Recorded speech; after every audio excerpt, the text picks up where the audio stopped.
So, I watched the show, done some research, but just always like to start it off, tell people who you are and what you do.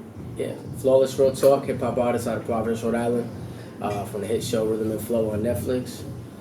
And I've been doing this hip hop thing for a while now, just trying to progress independently one day at a time. And now the world's starting to wake up, man, and sees everything that we're doing. Yeah, that's amazing. What have past few weeks been like for you? It must be crazy. Like, I see your IG is popping. Like, it's kind of like, is it all happening at once? Like, how's it feeling? Yeah, it's absolutely happening at once.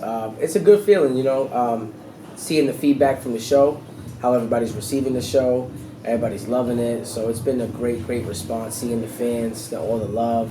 So it's a bit overwhelming with everything else that's going on behind the scenes within the industry, with everybody contacting us and stuff like that. But just taking it one day at a time, trying to balance everything out, get the right people on our team, and hope for the best.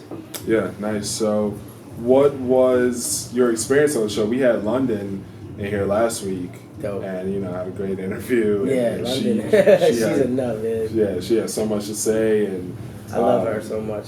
Yeah, it was really great. I mean, the show opened me up to her, but, talking to somebody face to face, and so I feel like getting that same experience with you. Yeah. And, just what was it like? Like, I'm using this as a reference, but, like, she was at this certain place in life, and that call happened, and, she's on the show, and things went in a different direction. So, where were you at? And like what was going on in your life when this opportunity popped up?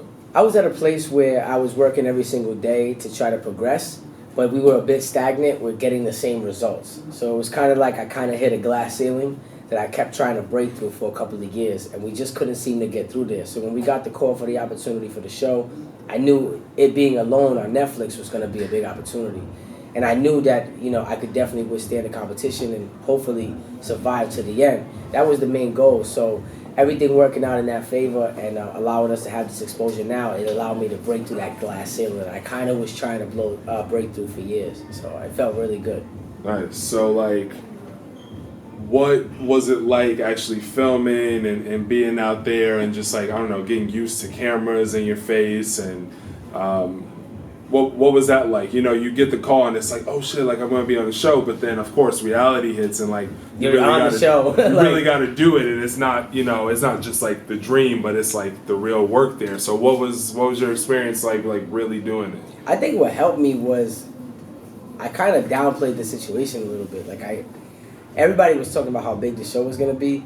And, I'm just a realist, so like I know that things can go, other ways. So I'm like, I hope it does, you know what I mean? But my expectations were really low, because when you set your expectations low and then things exceed them, you have better results. So I didn't really see it as big as it was. I just tried to take it one day at a time. The cameras and stuff was something that I'm normally accustomed to because I'm always filming everything that I go through with my team, my video team, and everything else. But it was definitely surreal in the sense of how fast it was moving. As soon as you was done with a challenge, the next challenge was there. The next morning you were in the studio. The next day you were performing it in front of thousands of people, So it was very rapid and it was very like all over the place. So it was hectic. But I think what helped me was like not really understanding how big it was. Because I think if I knew how big it really was going to be, maybe nerves would have set in even more. Like realizing that the world was going to be watching this. I kind of thought about it like as not the world was going to be watching this. So now that I see it, and I'm glad that I kind of took that approach, because the nerves could have been even 10 times more. Yeah. So what was your like relationship or kind of experience with T.I., Cardi, Chance, other people who showed up? Like, you get advice, you get feedback. Obviously, there's the stuff that was aired, but just in general, like, what's it like being in a room with those people, and how does it help you as an artist? It was amazing, seeing their humbleness. The same way that they acted on camera was the way that they acted off camera. I like that they didn't kind of make any promises. They told us how things were, when they were, exactly how it was, and I appreciated their honesty and the way that they kind of invested themselves into the competition. A lot of times they say in the beginning that they kind of did it for the money, which obviously is a business move. It's a great opportunity to do it for the money, but I felt like they became more invested. As the competition went on, they became more invested in us and kind of cared cared about the competition more than just the check. So I appreciated that about them really investing their time into us, for sure. I think Chance gave me the best advice when it came to me being independent, and just told me not to get too excited about everything, you know what I mean, and let the show play out. You know, we were getting a lot of conversations, a lot of calls when the show was filmed. So a lot of the industry was getting word about the show before the show actually aired. So we were already getting opportunities, and he kind of hit me and was like, look, man, be patient, you know, understand what's going on right now. Wait until things unfold. Trust me, don't do anything too soon, and don't get too excited about everything. And that really stuck with me, you know what I mean? And now that the show's out and it's a totally different ball game, I'm so happy that I didn't make any decisions too soon. Yeah, that's real. Like, why is independence so important to you? Like, and what's been your story with that? You know, like that's kind of like part of your identity. Anybody does some research and see that that's like one of your values. Just like, what does independence mean to you? Independence just means to me and being more in control of my own destiny. I feel like nobody's gonna care more than you, and I spent a lot of time away from my family to pursue this career. So I want it to be worth it. You know, I want to definitely be generating most of the money for one. You know what I mean? And being able to control my destiny, like I said, like sometimes when you're tied into a major label or you're tied into other people's control, you can't really control what happens in your career.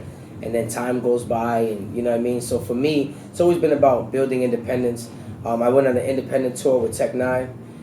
We did a 48 city tour back in 2011, and he taught me a lot about the independence game. Not necessarily with what he told me, but what I saw. So when I left that tour, I kind of understood, you know, I didn't really necessarily need a deal at the time. I needed to build a brand. So I started to build my brand, build my own fan base, tour independently over these years, and just continue to build it one day at a time. And understanding that there's nothing wrong with being on a major. It just has to be a time where the value is big enough, so that way it's equally, you know, beneficial. A lot of the times when you go into a major label situation and you're unknown, you're giving up a lot of the equity, you're giving up a lot of the control. You know, so I wanted to just build that leverage on my own. So if I ever did want to partner with a major, it would be on terms that were beneficial to both sides. Yeah, that's like what we talk about here at United Masters. Is what we kind of like made our social off of, and just kind of educating people, hipping them to like how a business really works. How do you feel?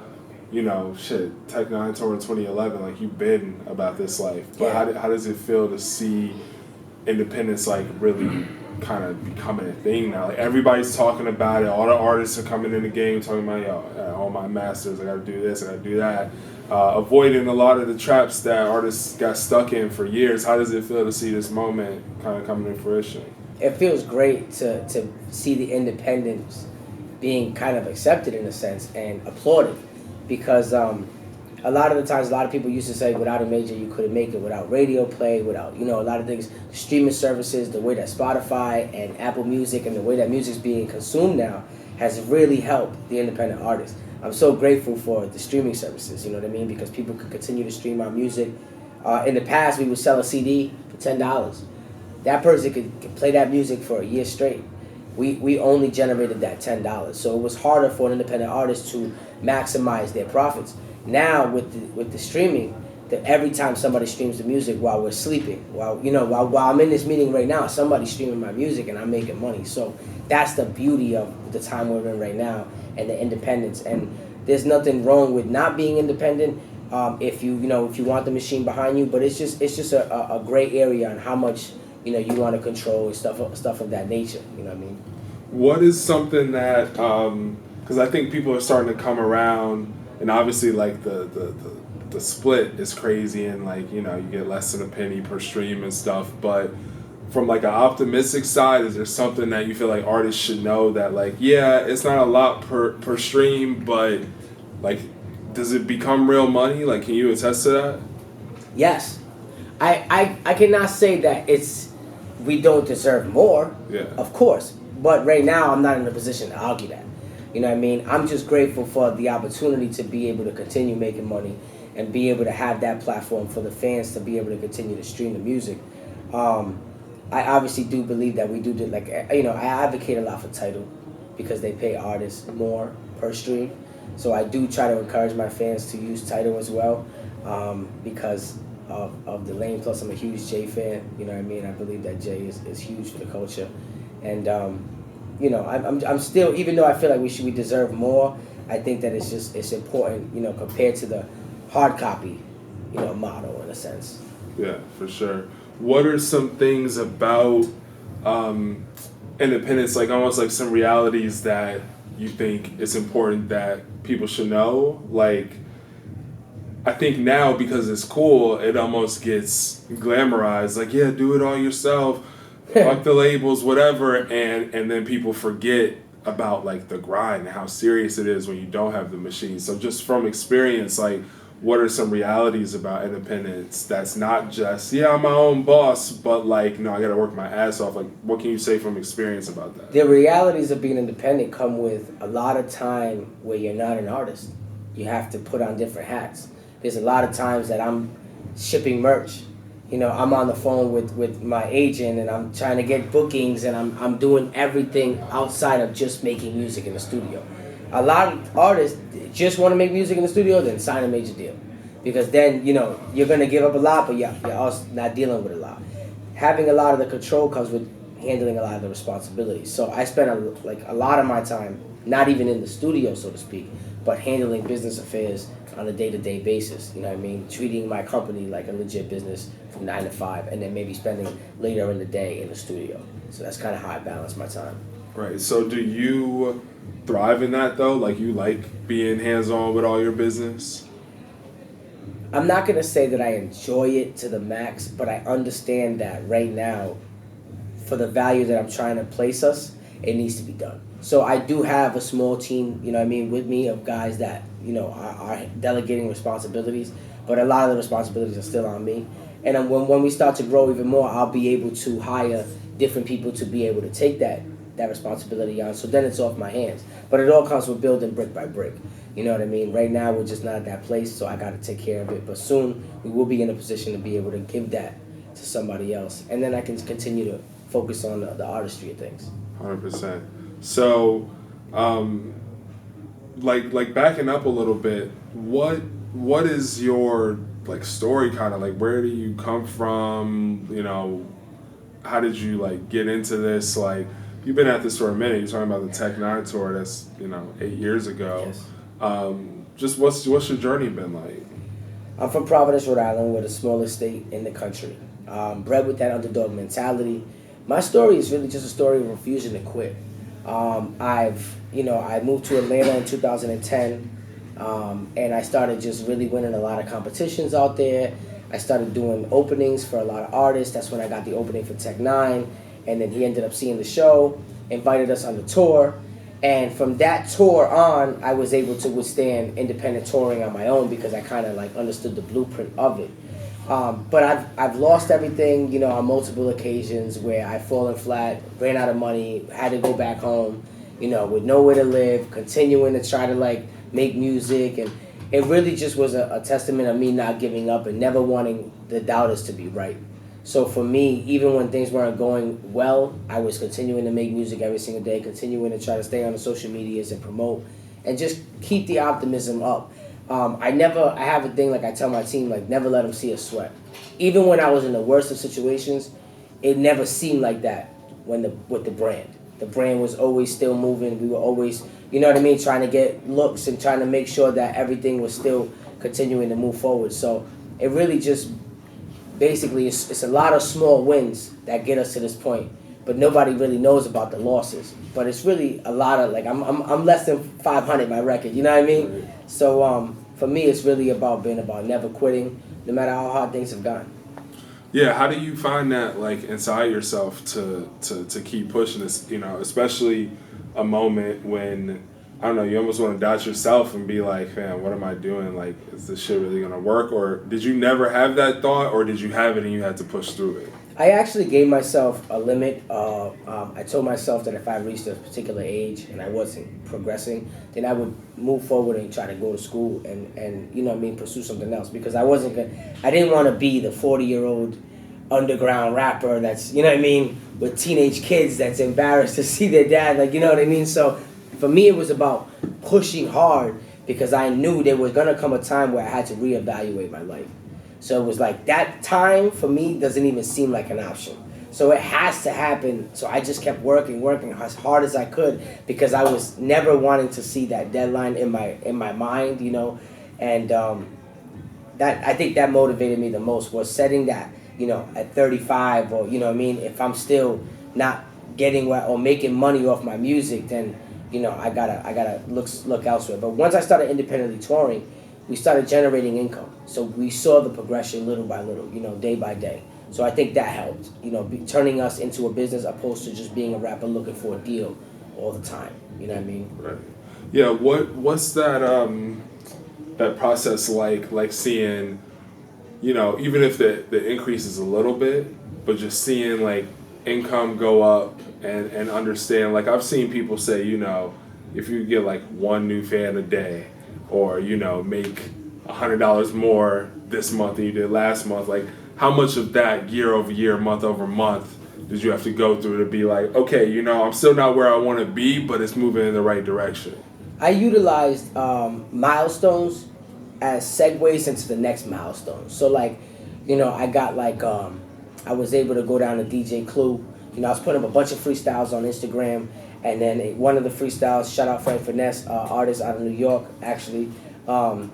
He showed my freestyle to Clue. Clue invited me down. We killed that. I utilized that freestyle to submit to BET to get the BET cipher. So it was more or less like every time something would happen and I would see the growth, I'd be like, all right, how can I take this move and make it into the next move? Like, okay, I just did Clue. Why can't I do Sway? Like, why can't I do this? Why can't I, you know what I mean? So it was about taking those milestones, those small moves, and utilizing them to make the next move. And then taking that move and that last move, combining them and making the next move. Like, you know, that's how we got pretty much a bunch of moves to get to rhythm and flow, you know, and now we're turning rhythm and flow into the next move. You know what I mean? So yeah. that's kind of like my motto.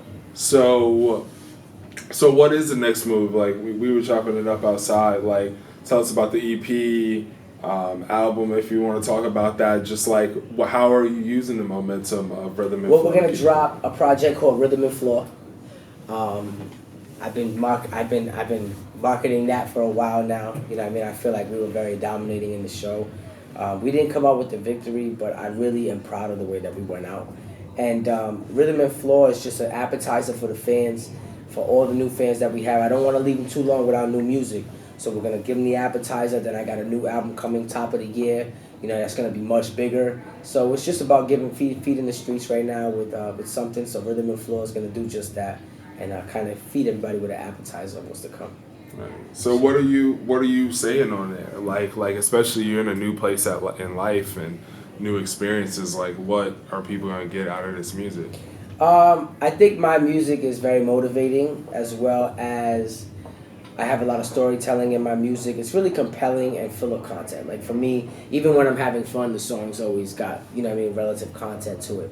So they can just expect what they've been expecting, what they've been hearing on the streaming platforms, and it's really like motivating and also uplifting in a sense to making people feel like they can do anything. You know what I mean? And when they watch my story and they see my story and they follow our journey, they can attest to knowing that anything is really possible because we really overcome so many obstacles. We also are planning a tour, you know what I mean, with possibly the Four, possibly maybe not, but I'm with William Morris now, WME, so we're putting that together now. We got tons of countries reaching out, so it's gonna be a world tour. We're gonna be able to go all over the world because Rhythm and Flow aired in 190 countries, so it's been a blessing to get that love all over the world. So the tour is definitely coming as well. Yeah, I was. This is the next thing I was gonna say. Like, what is life after Rhythm and Flow like? You know, just what have you noticed in terms of like people checking out your music, as far as opportunities coming your way? Like, you get on a Netflix show that airs in 190 countries. What happens? Everything just skyrockets. I mean, the world is listening at this point. My streams, I mean, my merchandise sales, my numbers on social media, being in public, getting noticed everywhere, you know what I mean? I mean, we're actually, too, in a position where we've been going to schools and really, like, talking to schools. So it's been a lot easier to get into places that we've been trying to get in. Like, I've been trying to advocate for students for a long time and get to the students. And now with this platform, you know, we're kind of, those doors are opening. A lot of doors are opening that weren't opening. And the numbers, man, the streams and everything has gone up tremendously. Like, you know what I mean? I'm talking maybe 1,000%, you know, growth in everything that we have. So I'm truly appreciative of the platform and the show and the experience. What's it like, you know, getting recognized? I know, you know, I don't want to make it seem like, you know, or put you in a position to say anything, because I know it's like you still got more to do, and you know, you get gassed off that, but it's still an exciting moment, you know. Just how does it put things into perspective for you to walk around New York and people want to come up to you and say something?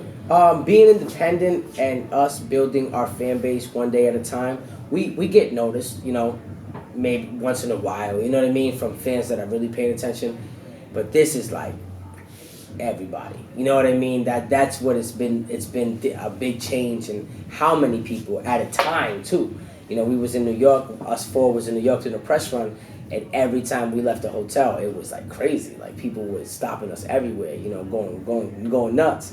So that is an incredible feeling of excitement. You know, I feel like people would recognize us and take pictures with us, but from the past, but that level of real excitement is the difference, and it really excites me. It makes me motivated. It inspires me, and we're never too good, you know what I mean, to talk to anybody that takes the energy to give us that type of energy. You know what I mean? It's so much easier to hate, so much easier to be, you know, dismissive. So when people come and really give us genuine joy and energy, we gotta, you know, bring that right back to them and give it right back to them for sure. Facts, yeah. So, what are you? I guess like you've talked about what you're trying to do from here. I know you got the EP advertiser coming, you got the album coming, but just in general, like with your career, with your music, I like what you said about how, you know, you motivate people, but you just got this spotlight on you now, like, and I know you're grinding and you want to take advantage, but like, what are you really trying to do? Like, what did you spend all these years grinding for and dreaming and going broke and hustling and what, you know, what was it all for? Like, what are you really here for? I mean, for me, I live life for experiences. Yeah. And my music getting out to the world, for me, is the most important. It really never was about the money. It really was about being heard and traveling the world, seeing the world. I'm from Rhode Island. A lot of people in my city never even left Rhode Island, never even been to New York. You know what I mean? We're 3 hours away from New York, you know? And for me, as a young kid, when I decided to do this, it really was about the experience and the joy of the journey. You know what I mean? Like I always imagined myself in this position, but I always took it one day at a time and just enjoyed the journey of rising. You know what I mean? So right now, it's really about the next phases of our journey and being more impactful in the world. You know what I mean? Like we're working with nonprofit organizations and putting our music into our curriculum in school. Like we went to a school and we played a song, I Have Landed a Free, that touches on immigration policies. And we were able to open up crazy discussions about immigration policies through one hip hop video. So like, you know, just small things like that, but just being able to have more of an impact overall within the hip hop community, you know, and the culture, and representing us in a way that kind of steers the steering wheel a little bit. Right now, everybody that's listening to hip hop, you hear the messages that are out there right now. Like, we're doomed as a generation, bro. You know what I mean? And voices like myself are trying to at least steer that a little bit straighter, to at least give them another side of something to listen to. You know what I mean? That turn up is great, and I have turn up as well, but I feel like there's got to be substance in the music and gems and lessons in the music, because that's all that's what people escape to. Hip hop, this is something that everybody escapes to, so there's got to be some value in the music for me, and that's what I tend to bring for sure.